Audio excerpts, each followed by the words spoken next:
За сайн байцгаана уу хүмүүстээ. Өнөөдрийн хичээлийн сэдэв маань хэв байдлын дагавар. За өмнөх хичээл дээр хэвийн дагавартай үгийг олоорой гэсэн байгаа учраас багшийн сануулгах зорилгоорын хэв байдлын дагаврыг оруулж байна. За хэвийн дагавар. Уул үл гуул гүйл эрийн мөгөнд ялгаатай залгана. Ил га, илгээ, гагээ, аиг, гаагитай адилхан бичиг анзаарч байгаах. Дээтэй, игд эрийн мөгөнд ялгаатай. Илц илт уншихтаа ялгаж унших нэ.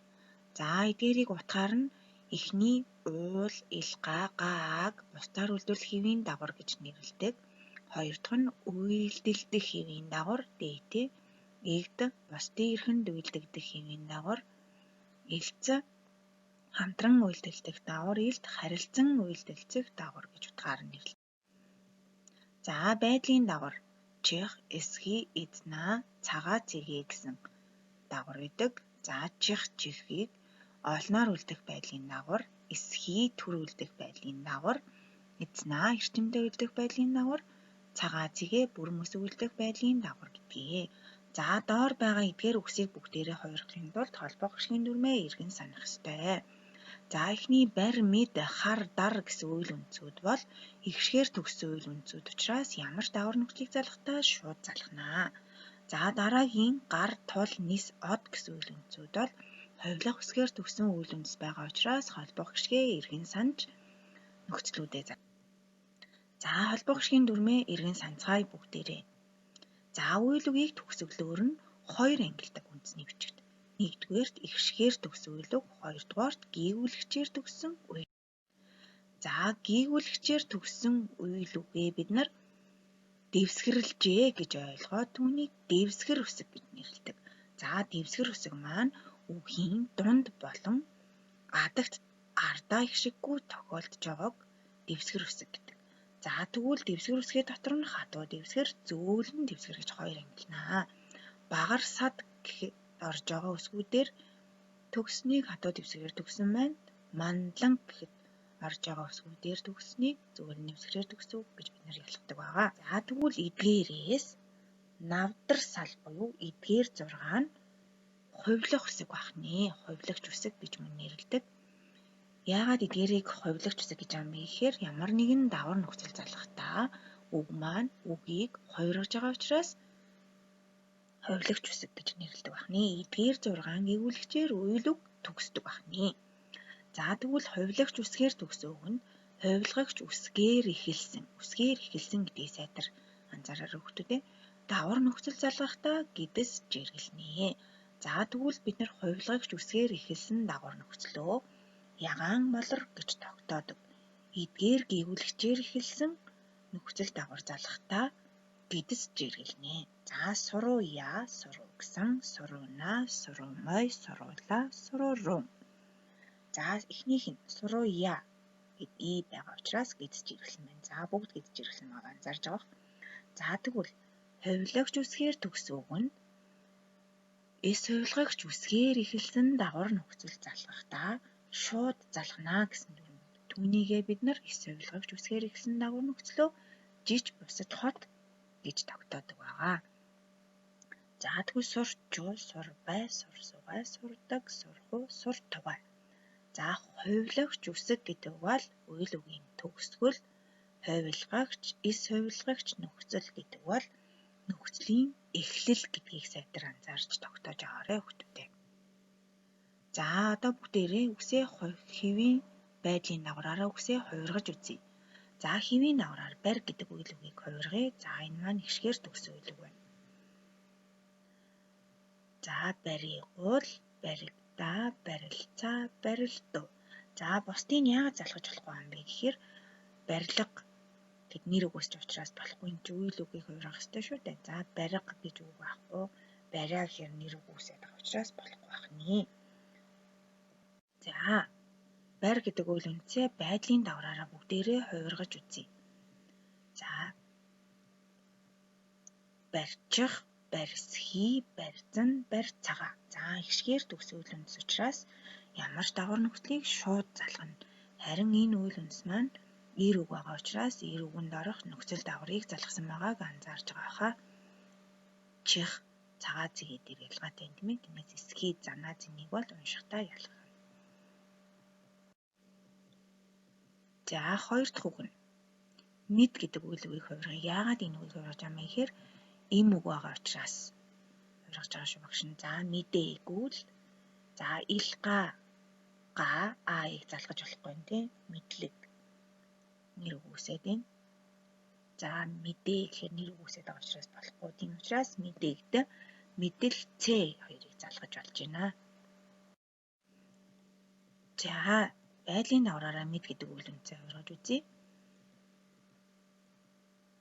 Мэдээ чи хэ мэдчих, мэдээ эсхий мэдэсхий, мэдээ зэнэ мэдзэн, мэдээ цэгэ мэдцгээ. За энэ үг байгаа учраас ийм үгийн дагуу нөхцөл залгасныг анзаарч байгаа хаа.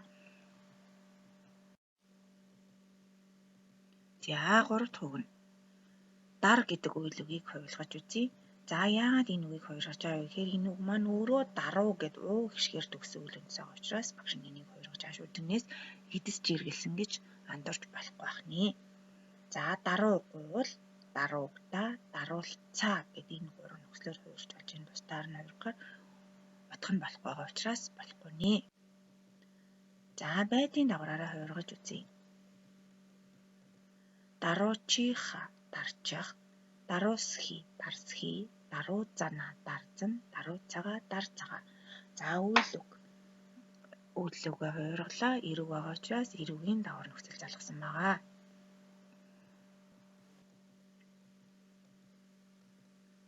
За одоо бүгдээрээ хувилах үсгээр төгссөн үгийг хувиргаж үзье. За мэдээж дэвсгэр үсэг буюу гээгүүлэгчээр төгссөн үйл үндэсэнд ямар нэгэн дагвар нөхцөл залгахдаа бид нар ямагт холбох гишгийн дүрмээ санаж авах ёстой. Үгийнхаа төгсгөл нөхцлийнхөө эхлэл хоёрыг харна. Үгийнхээ төгсгөлийг бид нар хувилах үсэг гэж тогтоосон. Нөхцлийнхөө эхлэлийг хувилгагч, эс хувилгагч нөхцөлийн эхлэл гэж тогтоодог байгаа тий. За гар гэдэг дээр гуйл залглаа. Гаруу гуйл гидс жиргэлж байна. Гуйл ягаан малрагт орж байгаа учраас гидс жиргэлсэн байна. Гарга. За уг нь бол энэ үйл үндсэнд гааг залгахдаа гидс жиргэлэх ёстой. Гэхдээ бусдаар үйлдвэрлэхийн гаагийг шууд залгадаг, зүрмээ зөрчдөг үг учраас гидс жиргэлэхгүй бахны. За гард гэдэг дээр даа залглаа. Даа жиж бусад хот гэхэд орж байгаа учраас гардаа гэдэг жиргэлэг анзаарч байгаа. Эс хувилгаж нөхцлөөр эхэлсэн дагавар залгаж байгаа учраас. За илцаа, гаруулцаа, ил гэд ягаан малар гэхэд орж байгаа. Хувилгагч үсгээр эхэлсэн дагавар залгаж байгаа учраас гидс жиргэлсэн байна.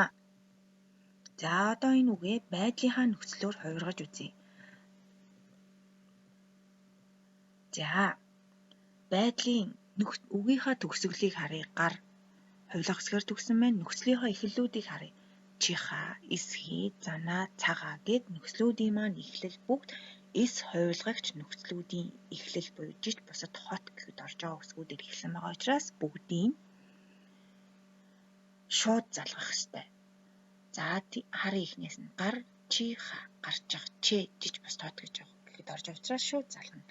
Гаруусхи, за эсхий гэдэг нөхцөлийг залгахдаа уг нь бол шууд залгах ёстой. Гэхдээ энэ мөн бусдаар үйлдвэрлэх хэвийн гаатай адилхан бас дүрмээ зөрчдөг учраас эсхийг залгахдаа ямагт гидстэй хичгэнэ. Гаруусхи. За гарзан, гар цагаа. Нөхцөлийн эхлэлийг хараад. За дараа нь тул гэдэг үйлүүгээ хэвийн давраар хувиргаж үзье. За энэ гар гэдэг бол өмнөх үг маань хатуу дэвсгэрээр төгсөн байсан. За энэ тул гэдэг үйл үг бол зөөлөн дэвсгэрээр төгссөн үг байгаа учраас багш нь энийг хувирглаа. За тул гэдэг дээр тулуул. За тулуул гэж ер нь бол болно. Гэхдээ нэг ярианы хэлэнд л хэрэгэлдэг баг. Тийм учраас багш нь энийг хувиргасангүй. За тулга гэж болно. Гаагийн бусдаар үйлдвэрлэх хэвийн гаагийг залгахдаа яадаг лээ. Шууд залгадаг учраас гидс жиргэлэг байна. За илгааг залгаж болохгүй байна тийм ээ. За илцийг залгаж болж байна. Тулуулцаа, тулуулдуу. За тулуугуул. За байдлын давраар тул гэдэг үйлүүгээ хувиргая. За тул, чиха, эсхий, занаа, цагаа залгахад бүгд эс хувилгагч үсгүүдээр эхэлсэн дагавар нөхцөл залгаж байгаа учраас шууд залгаж байна. Харин эсхийг залгахад дүрм зөрчөөд гидсэж иргэлсэн байна. Толуус хий.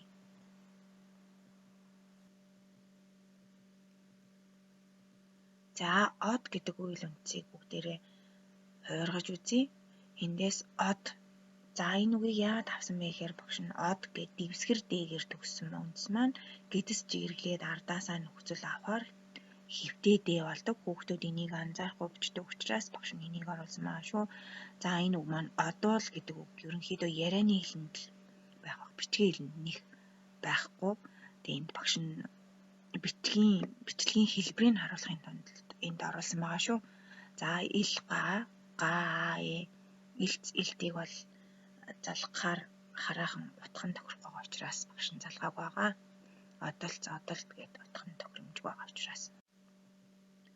За байдлын дагавраар од гэдэг үгээ хуургаж үзье. За байдлын дагаврыг залгахад чих, занаа, цагаа цэгийг залгахад бол шууд залгадаг учраас дэвсгэрдээ үгийн дунд ордог дэвсгэрдээ болоод гидс шүд болоод бичигдсэн байгааг анзаарч байгаа. Од чихаа, од зан, од цагаа гэд. За эсхий дээр дүрм зөрчдөг учраас одоос хийгээд гидсэж ирэглээд дэвсгэрдээ маань хэвтээд явсан байна. За ингээд гэртээ бүгдээрээ нис гэсэн үйл үндсийг хувилга үсгээр төгс үйл үндс байна. Хараа гэдэг хишгээр төгс үйл үндс байна. Эдгээр хоёр үндсийг хэв байдлын дагавраараа хувиргаж бичээрэй. За нийт сурагчдаа сурлагын амжилт хүсье.